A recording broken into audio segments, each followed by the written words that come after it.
Right, so how's it going everyone? My name's Donalbowens and recently I recorded a Firestarter drum cover.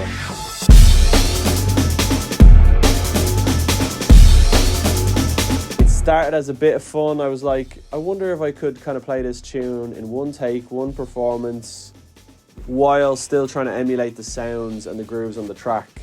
Normally when I work on these things, I kind of work on it in segments and then eventually do the video, but with this, I set up the crazy kit and it just became a thing where I was like, I'm never going to get this sound again exactly how it is now, so I got to just make this happen. The maddest thing is I posted a clip of this on TikTok and it is, at the time of this video, sitting on just over 200,000 views, which is insane.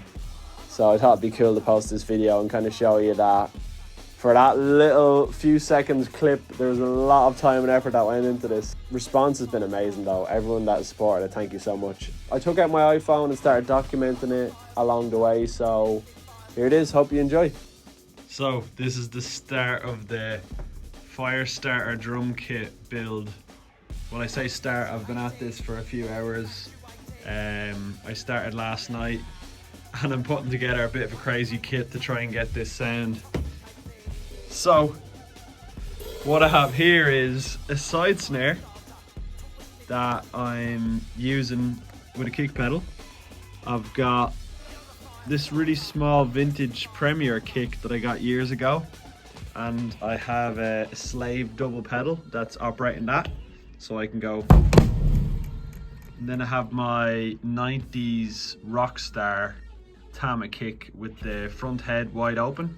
So I'm trying to get that kind of booming bass. So yeah.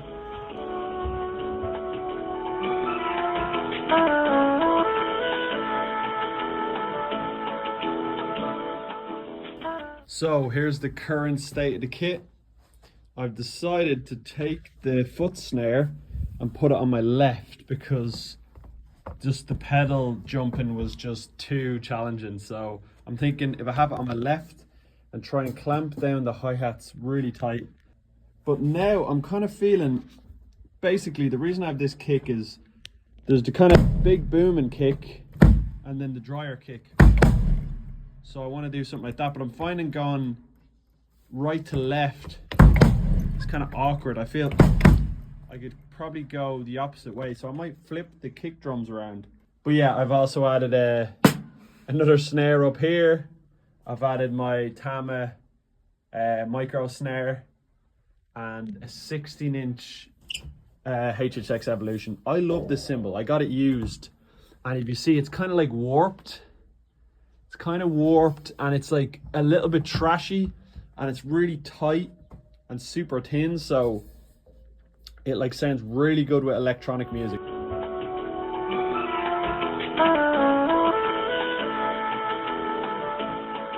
So this is where we're at now. We got the big bass drum over to the side, small kick in the middle, got a micro snare, splash over here, main crash here.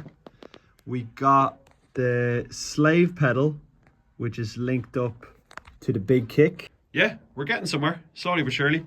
And of course the side snare over here on the foot. Give you another quick look at that. So micing this monstrosity is going to be a whole nother challenge. So, you know, fingers crossed I can pull that off.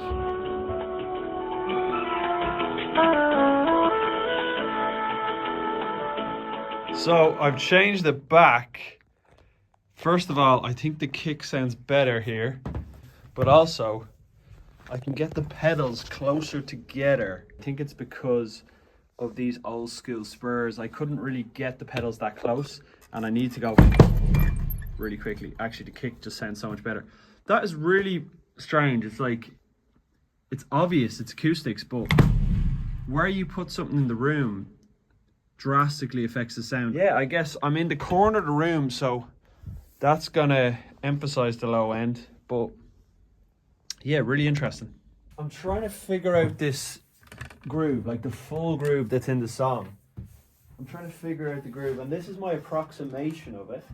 I'm gonna play it now as close as I can at the minute. I'm still working on it, so something like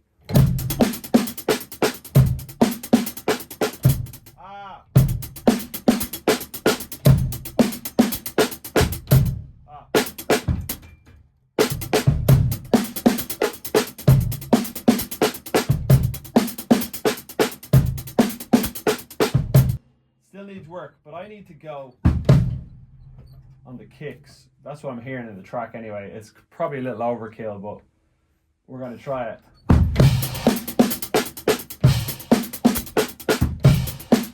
Something like that. I need to work on it. But I was trying it like this. I reckon, I was guessing that it could be cool to try it like this.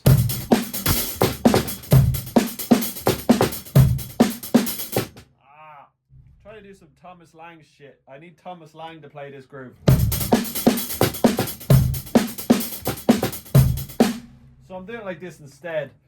And here's where rudiments can actually really help you. I'm a big proponent for rudiments in terms of practicality, not in terms of, okay, I can play every single rudiment exactly how it's written and, you know, blazing fast. More like the use of singles and doubles to create different sounds. So for example, this groove, I need to get that kind of offbeat snare. So the idea is I can keep my hands going here. But what incorporating double strokes allows me to do is I can go, so I can keep the 16th note flow by incorporating doubles. So right, left, left, and as 16th notes. So if you can play right, left, left, you can do so much stuff. I mean, triplets, 16th notes. And there's so much music that has that kind of that kind of clave, you know. And to achieve that with singles on different drums, you need to go.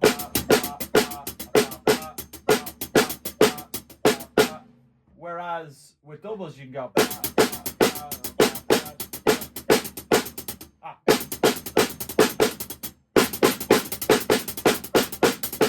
With singles, that would be a nightmare. You know, Travis Barker would probably do it. You know, but it's super awkward. So anyway, that's where I'm at. And I'm trying stuff out like...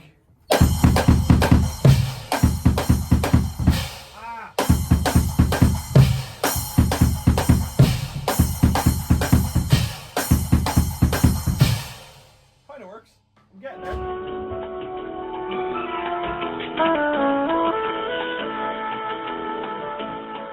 So I'm out of my mind. Another kit change.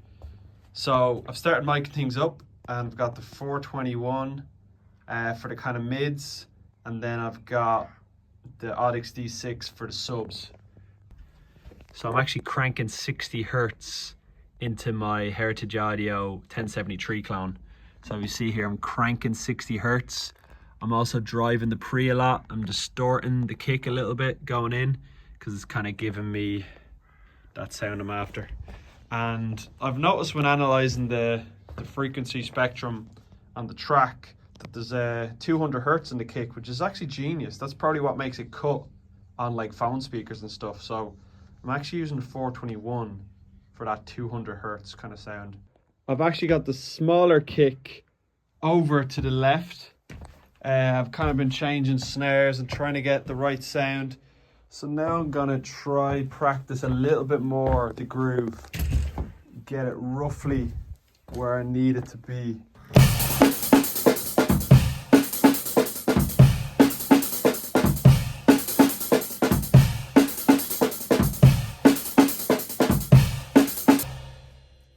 So here's a tip for anyone. I'm struggling with the double kick thing I'm trying to attempt. So the groove is actually so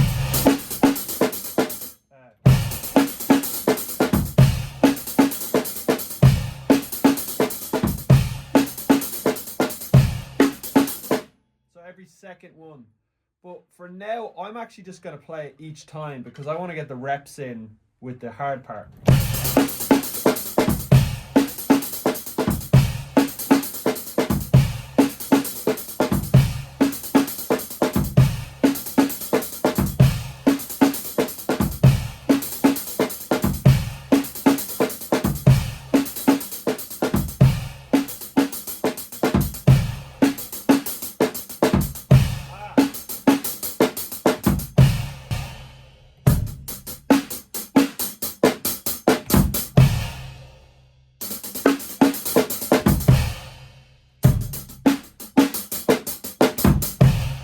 So right now, I call this drum cleanliness. So what I'll do is I'll realize I've been flubbing something on the kit and I'll slow it down and kind of diagnose the issue. So right now I'm having this. The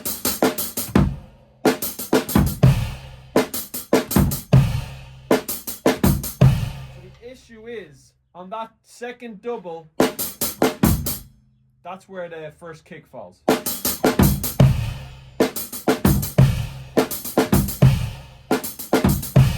So I'm flamming that a lot, so. Oh, well, that's just all over the place. So this is just to clean it up, and now let's do it slow.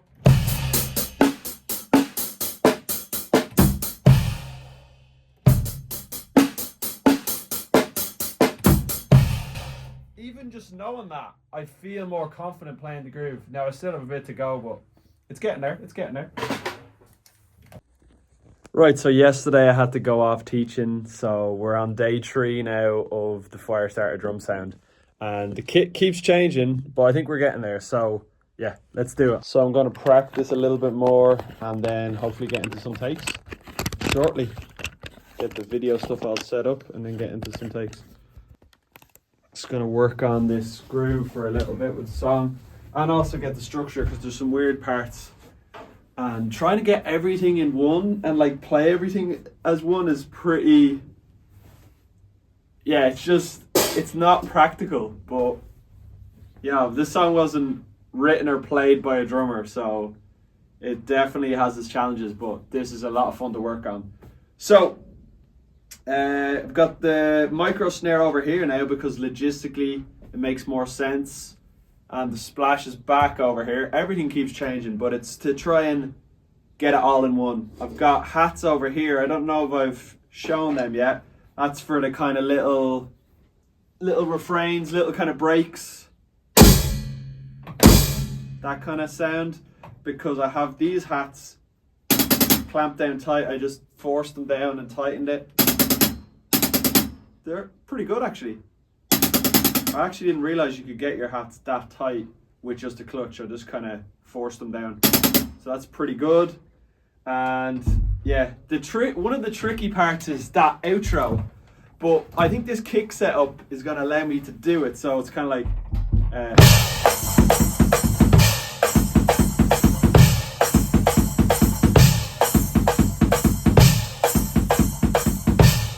it's hard to play. So yeah, I'm playing on this kick. And then I've got the one kick, the oomph 808 kind of kick for the impacts with the crash. And if I haven't mentioned, there's a little splash under this crash and it's getting a really nice electronic kind of crash sound. Which I dig. Right, I'm going to just play this tune a few times.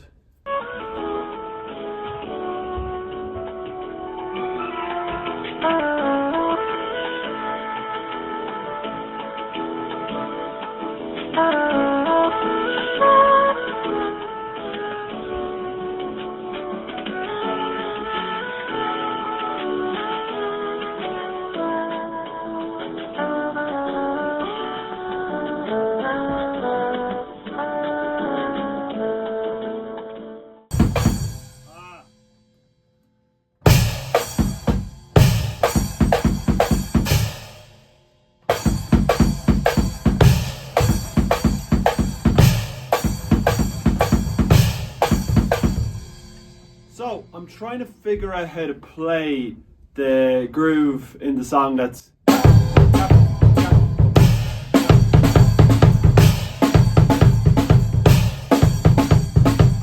I want it in the track where you have the impact of the big kick. So I want to play it on the left side kick. But it's a really hard groove to play left leading, you know?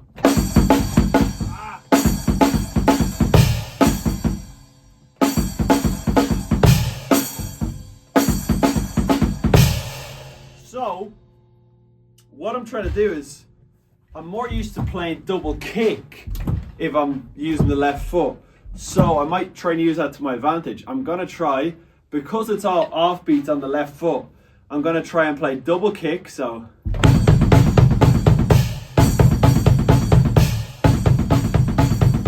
that type of thing. But I'm going to basically just hit my foot off the floor. I've actually used this trick to play double bass patterns in the past, where I'll just hit the floor. So I'm gonna play double kick. I feel like this is gonna work for me. So I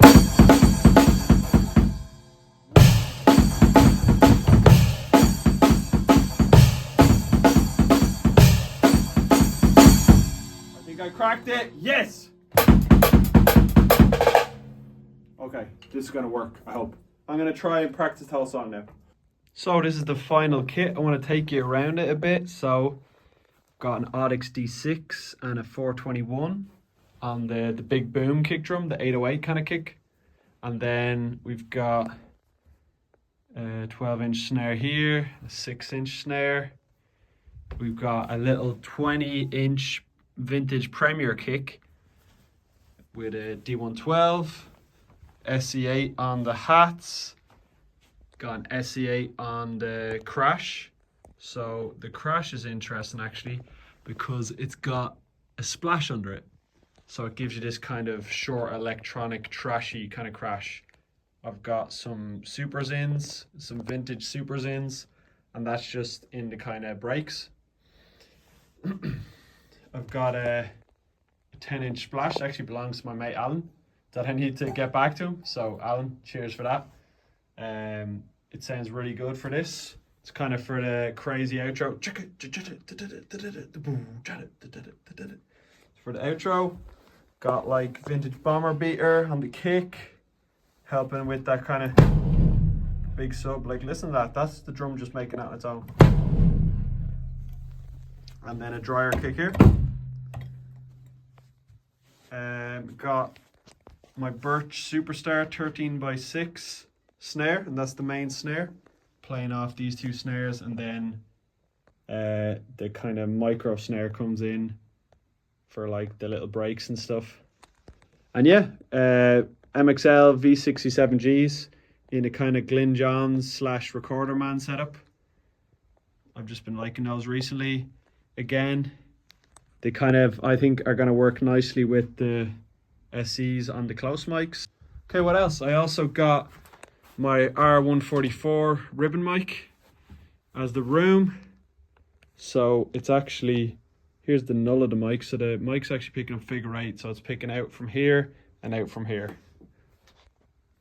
And I think that's pretty much it. Mic-wise, the E604s on the two little snares. Beta 57A on the main snare. I think that just about covers it. Oh, there's one more thing. I've got a floor 57. This 57 on the floor actually sounds great. I love this position for a 57. Kind of off to the side of the kit, kind of facing in. Right, so a bit of an update. I started at 10 and it is now, what time? 20 past 7. 24 minutes past 7, so almost half 7. And I still haven't got it. Thankfully I have a day off today so I can spend the time in it, but my god, is this song causing me heartache. So yeah, because the kit is so strangely set up and because it's so specific, I kind of need to get this today, so I just have to get it. So I'm taking a break now because my head is kind of fried, but we're gonna keep going. Check this out. This is just stupid. So this is just dumb.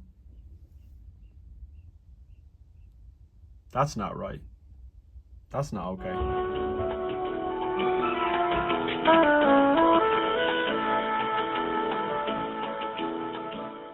Okay, update. It is now 10:30 at night.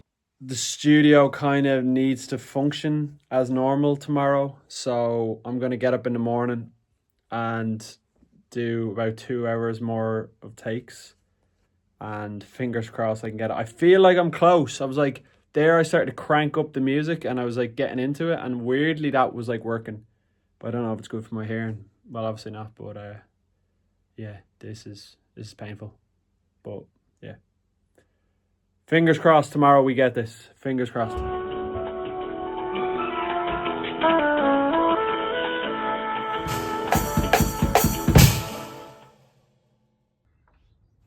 Let's crack. Smack my bitch up. No, not quite close. Oh, wasn't that? Firestarter.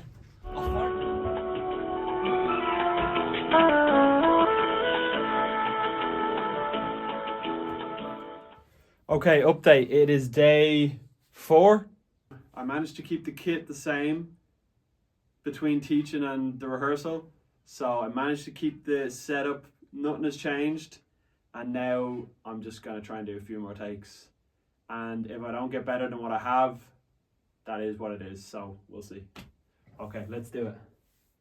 Everything rolling. So I have a GoPro here, GoPro foot cam, GoPro main angle, iPhone here, then my Canon over here. So yeah, we're all rolling. Let's do it. Whew. Let's fucking go. Let's just do it. I'm just gonna play to the best of my ability. Whatever will be, will be. Let's do it.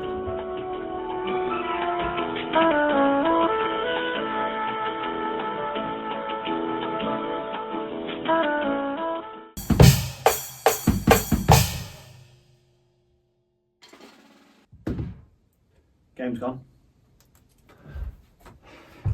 Okay, since we last spoke, I haven't got the take I was looking for. I got some decent stuff, but not one I was totally happy with. And the thing is, for drum covers, I really don't want to comp or edit or anything like that. I think it's like, should be a performance, you know?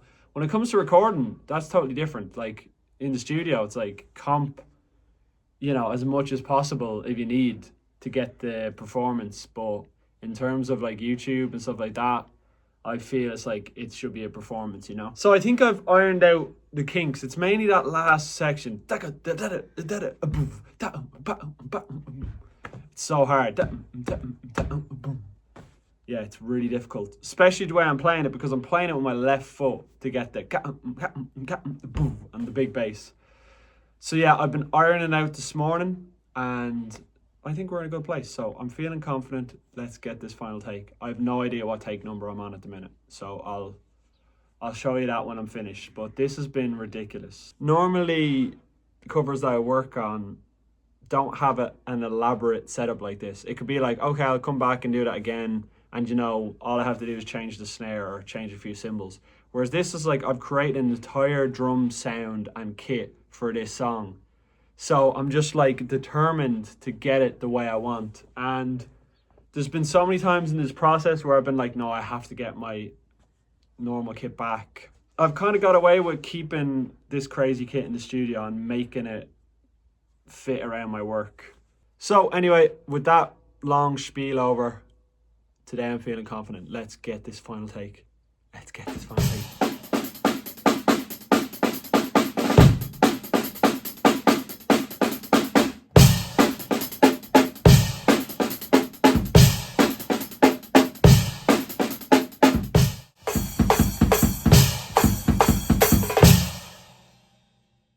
I may have gotten to take. So now I'm at my desk, but I'm a lot happier because we're finally there. I have the final take. So let's see what we ended up on. So we ended up on take 347. As you see, there's a lot of like false starts and stuff, but my God, was this challenging. And of course it's not perfect, but I think it's the best I'm gonna do. So these are the dry tones.